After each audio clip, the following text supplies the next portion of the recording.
friends স্বাগতম জনাইছো লোৱাৰ আছাম ফুডলৈ আৰু আজি মই আপোনালোকক দেখুৱাম কচুপাত ভাজিৰ এটা ধুনীয়া ৰেচিপি আশা কৰিছোঁ ভিডিঅ'টো আপোনালোকৰ ভাল লাগিব প্ৰথমতে কচুপাতখিনি এনেকৈ কুটি ল'ব সৰু সৰুকৈ কুটি ল'ব আৰু ইয়াত ব্যৱহাৰ কৰা হৈছে যিটো বনৰীয়া কচু আছে বগা কচুটো সেইটো ব্যৱহাৰ কৰা হৈছে আৰু এইটো খাই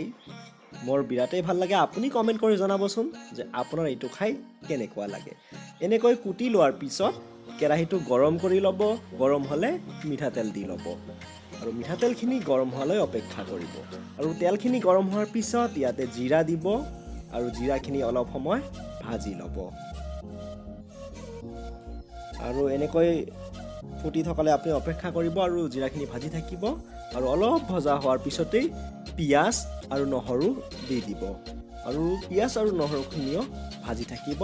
তাৰপিছত কেঁচা জলকীয়া দি দিব আপুনি যেনেকুৱা জ্বলা খায় সেই হিচাপত কেঁচা জলকীয়া দি দিব আৰু কেঁচা জলকীয়াখিনি দিয়াৰ পিছতো বাকীখিনি ভাজি থাকিব আৰু এই আটাইখিনি বস্তুৱে ৰঙচুৱা হোৱাকৈ অলপ সময় ভাজি থাকিব লাগিব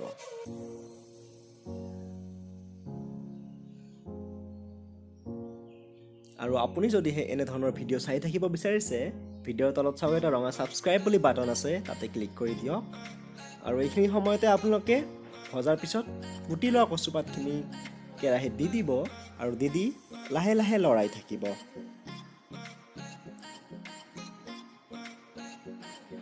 ফ্ৰেণ্ডছ আৰু আপোনালোকে যদিহে এনে ধৰণৰ লোৱাৰ আছামৰ পপুলাৰ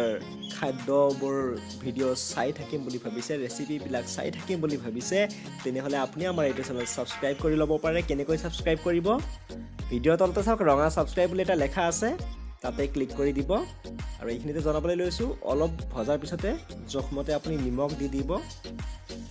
আৰু নিমখ দিয়াৰ পিছতেই আপুনি হালধিও দি ল'ব পাৰে আৰু হালধি আপুনি অনুমান কৰি দি ল'ব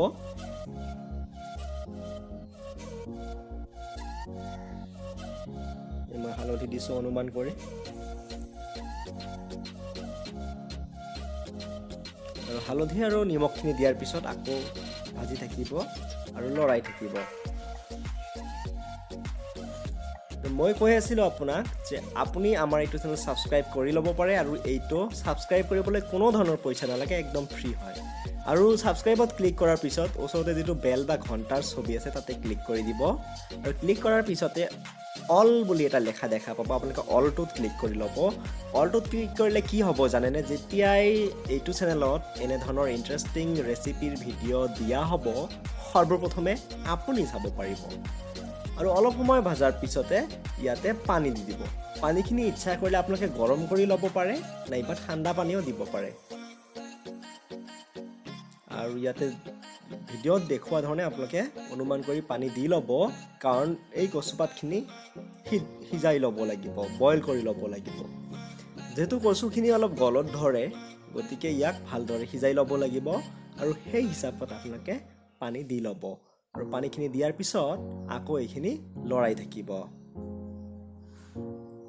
আৰু আপোনালোকে ইচ্ছা কৰিলে মাজতে অলপ সময় ঢাকন মাৰিও থৈ দিব পাৰে আৰু কিছু সময়ৰ পিছত ঢাকনটো উঠাই চাব যে কচুপাতখিনি সিজিছে নে নাই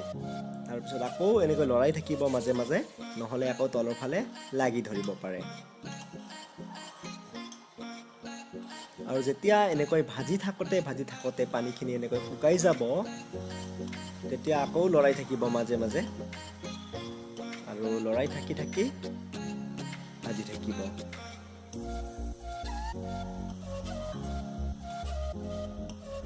ফ্ৰেণ্ডছ আপুনি কমেণ্ট কৰি জনাওকচোন যে ভিডিঅ'টো চাই আপোনালোকৰ কেনে লাগি আছে আৰু আপুনি কমেণ্ট কৰি জনাব পাৰে যে আপোনালোকে